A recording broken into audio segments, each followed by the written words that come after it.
श्री गणेशाय नमः। ओम श्री सूर्याय नमः। सूर्यमंडलाष्टकम्। नमः सवित्रे जगदेकचक्षुषे जगत्प्रसूति स्थितिनाशहेतवे त्रयीमयाय त्रिगुणात्मधारिणे विरंचि नारायण शंकरात्मने यन्मण्डलं दीप्तिकरं विशालं रत्नप्रभं तीव्रमनादिरूपं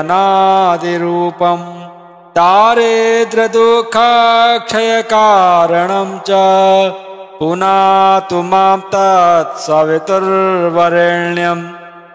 यन्मण्डलं देवगणैः सुपूजितं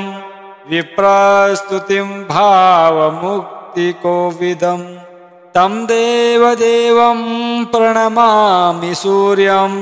पुनातु मां तत्सवितुर्वरेण्यं यन्मण्डलं ज्ञानघनं त्वगम्यं त्रैलोक्यपूज्यं त्रिगुणात्मरूपम् समस्ततेजोमय दिव्यरूपं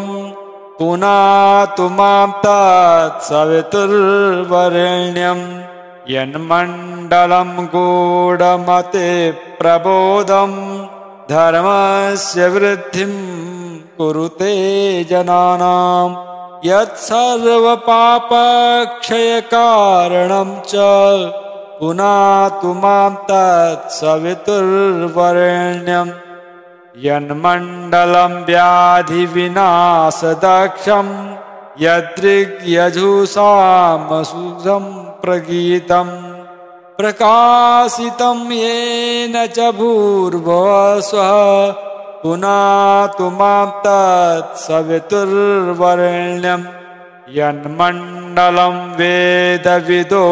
वदन्ति गायन्ति यच्चारणसिद्धसङ्गाः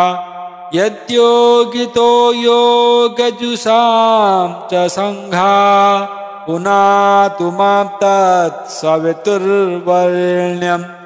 यन्मण्डलं सर्वजनेषु पूजितं ज्योतिश्च कुर्यादिहमर्त्यलोके यत्कालकल्पक्षयकारणं च पुनातु मां तत्सवितुर्वरेण्यं यन्मण्डलं विश्वसृजां प्रसिद्धमुत्पत्तिरक्षा प्रलयप्रगल्भम् यस्मिन् जगत्संहरतेऽखिलं च पुनातु मां तत्सवितुर्वरेण्यं यन्मण्डलं सर्वगतस्य विष्णोरात्मा परं धाम विशुद्धतत्त्वं सूक्ष्मान्तरैर्योगपथानुगम्यं पुनातु मां तत्सवितुर्वरेण्यं नमः सवित्रे जगदेकचक्षुषे जगत्प्रसूति स्थितिनाशहेतवे त्रयीमयाय त्रिगुणात्मधारिणे विरंचि नारायण शंकरात्मने यन्मण्डलं दीप्तिकरं विशालं रत्नप्रभं तीव्रमनादिरूपं दारिद्र्यदुःखक्षयकारणं च पुनातु मां तत्सवितुर्वरेण्यं यन्मण्डलं देवगणैः सुपूजितं विप्रस्तुतिं भावमुक्तिकोविदं तं देवदेवं प्रणमामि सूर्यं पुनातु मां तत्सवितुर्वरेण्यं यन्मण्डलं ज्ञानघनं त्वगम्यं त्रैलोक्यपूज्यं त्रिगुणात्मरूपं समस्ततेजोमय दिव्यरूपं पुनातु मां तत्सवितुर्वरेण्यं यन्मण्डलं गूढमते प्रबोधं धर्मस्य वृद्धिं कुरुते जनानां यत्सर्वपापक्षयकारणं च पुनातु मां तत्सवितुर्वरेण्यं यन्मण्डलं व्याधिविनाशदक्षं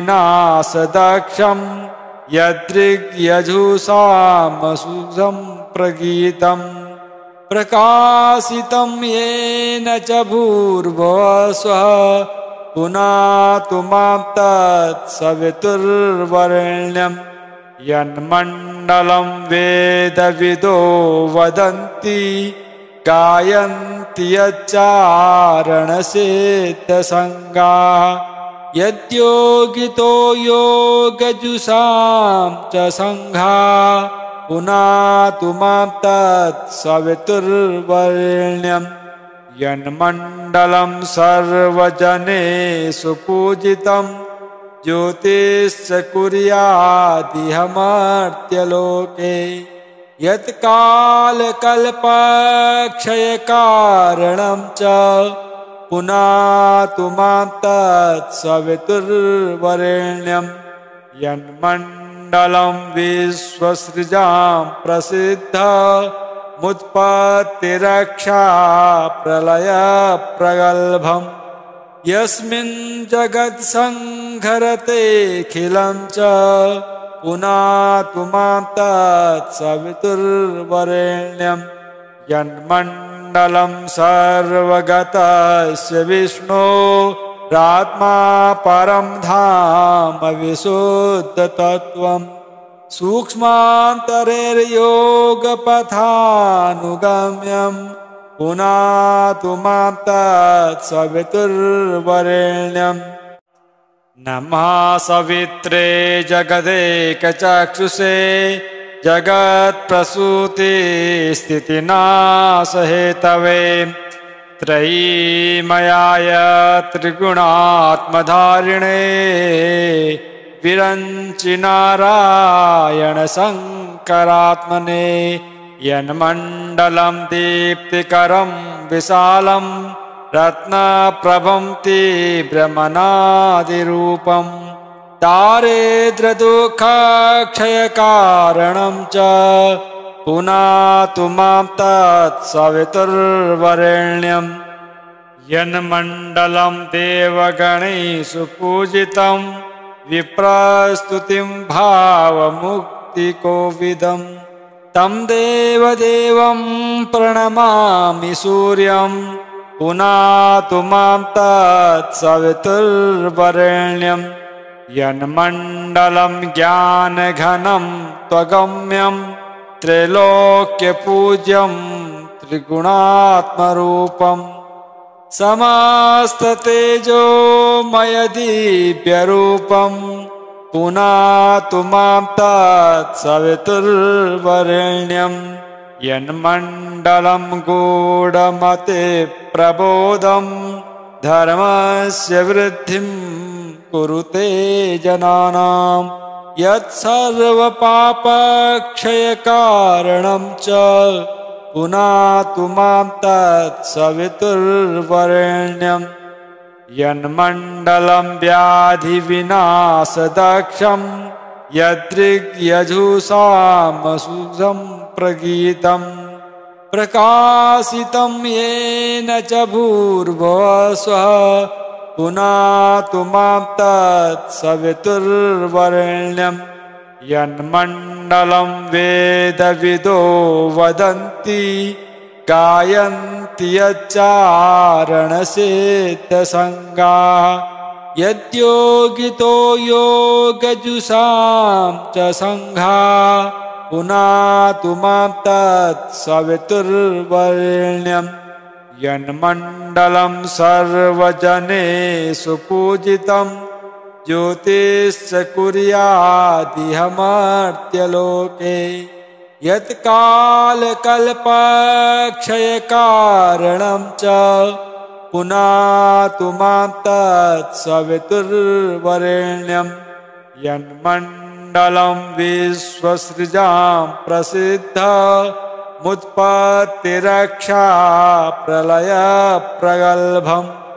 यस्मिन् जगत्संहरतेऽखिलं च पुनातु मां तत्सवितुर्वरेण्यं